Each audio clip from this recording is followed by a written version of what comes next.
Welcome back, my friends. Welcome back. Scotty the Trucker coming to you from a Flying J just over the Illinois border. I believe I'm in Illinois, from Missouri. I'm at a Flying J. I'm at what I call my trifecta. If you've been watching a while, that's what I call my trifecta. It's a Flying J with a huge parking lot with a Denny's. This is that. I'm looking around because I am certain that there are conspiratorial, unseen forces that are keeping me away from country fried steak, and I'm not having it. Oh my gosh. Disappointing. Let me take you back, maybe 2 weeks ago. I think it's about that. I went to, and I mentioned it in a video, let me back up before that even, for those of you that don't watch me very much. I've been losing quite a bit of weight. I'm really good out on the road. I've pretty much completely, whatever addictive drive that used to drive me to fast food is completely gone. I won't say that I never eat fast food, but it's rare, and it's not and I don't have that, that unconscious drive towards it like I used to. Whenever I was stressed, I'd head straight for fast food. That's completely been broken out here. But I also, and someday I'll go into my quote-unquote diet, because I've lost over 70 pounds now since trucking since I started in February.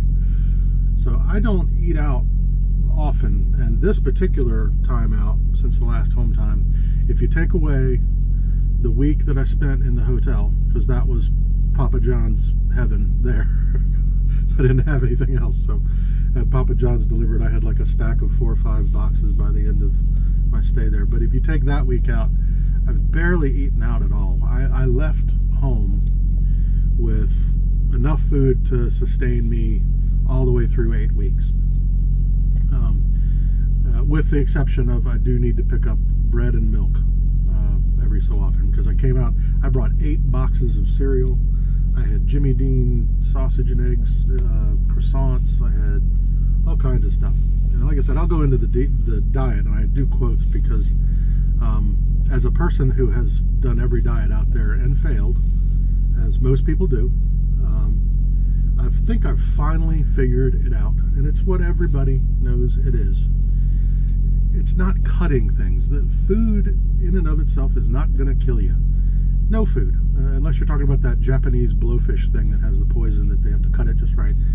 No food is going to kill you in small doses, and that's what I've been doing. I've cut back. I'm going moderation plus exercise, and I'm eating whatever the heck I want. Like I said, I just try to keep it reasonable. I'm eating far less than I was before. Now this has leveled off some. I mean, I lost 28 pounds in the first 30,000 miles of TNT. I'm not losing at that rate, and I shouldn't. That's not healthy. But anyway, I'm getting way off track. But so anyway, the point is that I actually am pretty good on the road. I'm not out here eating, fast food every day. I'm eating what I brought. But I do enjoy indulging once in a while, maybe once every week and a half. I try to have some kind of sit-down meal. And I don't mean like McDonald's with a seat there. I mean a restaurant. I prefer Denny's. I like to go to Denny's when I can, but I'll take just about anything that's kind of a separate restaurant to sit and relax, enjoy a cup of coffee and a good meal. So that's kind of my thing, and I usually kind of time it with my laundry. When my laundry comes around that I need the laundry, that's when I start looking for Flying J with the Denny's. All right, now go back a couple weeks. I think it's been a couple weeks, maybe not. I went to Huddle House. I know I mentioned that in a video. Never been to a Huddle House, and I learned the valuable lesson that Huddle House is not Denny's. It was okay. I mean, the food itself, not that bad, but the service was terrible. This one had 2 people working an entire restaurant. There was 1 cook and 1 waitress. Now, in this case, the waitress was just overworked. She was trying her best. She really was trying to do well, and for the most part, she did okay. But anyway, the experience left me wanting. So a few days later, like I said, I got my country fried steak that day. It was okay. The eggs, it was the same meal that I get at Denny's. It was all right. Then, a few days later, like I said, it left me wanting. I didn't have the experience that I wanted, so I started looking for another Denny's, and I found one. This Denny's, I went in and rounded the corner, and I noticed that it was closed. And then, what do you do when your Denny's is closed? You know, you you go for whatever the next best thing is, and usually at a Flying J, that's PJ Fresh.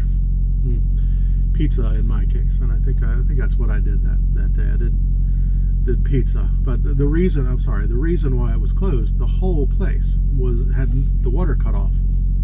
There were no showers, the bathrooms didn't work, and the restaurant, of course, can't work.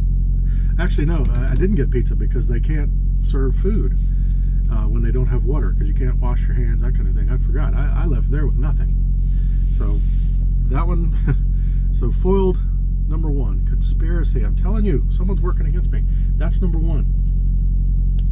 Still left wanting. A couple days later, find another one.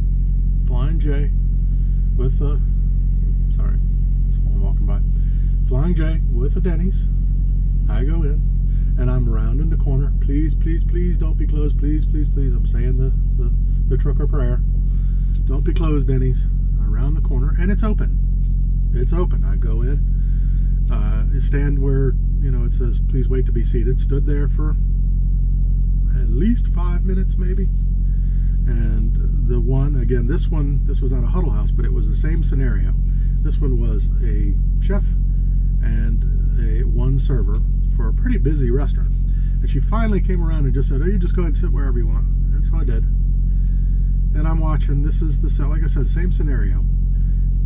Chef and a server. In the huddle house, the server was trying. She was trying to keep up, but just had too much to do. This woman did not have a second gear. She could not be bothered. The fact that there was, you know, people backed up and waiting did not seem to spur her on at all. And I will say, there actually was a third person. There was a manager behind the counter that was just complaining about life really loudly. She didn't lift a finger to help the server or the chef that I saw. She just was complaining about how awful life was, really loud, so that the whole restaurant could hear her bitching. But I really wanted country fried steak, so I waited. And I'm not in a huge hurry. I'm on my 10. I have plenty of time. I have a couple hours if I need it. So I decided to stick it out. At least 20 minutes go by when she finally comes around to getting my drink order. Now I'm ready to order, so I go ahead and order it this time. And she immediately says, we're out of country fried steak, sir. Sorry. And I'm just, whew. So anyway, at that point, I was like, thank you very much. But I had my heart set on that. I'm going to just leave. And so I headed out. That time I do believe I had PJ Fresh Pizza. So foiled again, number 2. No country fried steak. All right, fast forward to today and where I am right now. I'm at this massive parking lot, biggest parking lot of Flying J I've ever been. This bode well. You know, this massive place, not that busy yet. I go in, I'm starting to, well, I've had my shower, and so that was good. I really needed one. It was awesome. Loved the shower. So then rounded the corner, heading towards Denny's, so that, you know, they're all built the same way. I'm rounding that corner, going down the drink aisle. Please, please, please be open. Please be open. Please be open. Round the corner, and there's like those iron gates across the thing. Boxes all over there. It looks like they are closed for remodeling. What can I do against such forces arrayed against me? I just can't get my country fried steak. Now, I'm about a week out from home time, so I'm hoping I'll get it one time. But if not, I'll definitely pick up some at home. But again, what do you do when you don't have the hot meal you were planning on at Flying J? PJ Fresh Pizza, which is what I just had. And I'll tell you, as far as PJ Fresh, as far as like service station pizza goes, is actually not half bad. The pizza part of it is actually pretty good. The cheese, the meat, the sauce, that's pretty good. The crust is just as doughy as it can be, though. I don't really like their crust, but Doesn't matter. It doesn't live up to the expectation of country fried steak, scrambled eggs, hash browns, side of bacon, and white toast with butter and grape jelly. That's and with a cold large milk with my meal, coffee when I get in. That's it. That's the breakfast. So there you have it. Still thwarted. I have not yet, since that PJ Fresh day left me wanting, I'm still looking for that satisfaction of a Denny's that is actually open. So don't think I'm just going to leave it there. It's actually kind of a quick video, so I'm going to leave it there. I don't really have anything else to discuss. I'm, like I said, going to be heading home. I just came up from Laredo. I will tag on and hopefully not make this too long. Laredo has become my least favorite city to truck in. The city's fine. Nothing. Stomach cramps. PJ Fresh pizza. Stomach cramps starting to come. And yeah, it's I'm in for a night, I think. Oh God. Well, the whole state of Texas is just busy with trucks. You know, most states, you know, there's like a rural area between cities, you know, where, you know, you may go through the nonsense of city traffic, but then, you know, you're going to have an hour of pretty easygoing driving. I remember in TNT, I think there are parts of Texas like that, but the place, you know, right down the center, man, there's no break. It's heavy traffic in cities to slightly lighter traffic in between until you get to the next city. And I've been doing a lot of business, trucking business in Laredo and San Antonio, Waco area. And Laredo, man, that is just a trucker chaos nightmare. You know, everywhere in Texas has those, we call them feeder roads in Virginia. We don't have very many of them. There's very few places that have them, but those, you know, you got the 2 lanes of interstate, and then you got the 2 side lanes that are kind of your business route. Finally getting used to that, because it's, like I said, I'm not real used to that coming from Virginia. We call them feeder roads. I don't know what they're actually called. But you've got 4 lanes of interstate, plus 2 lanes of feeder roads, plus they have those weird U-turn lanes, which took me a little while to figure those out.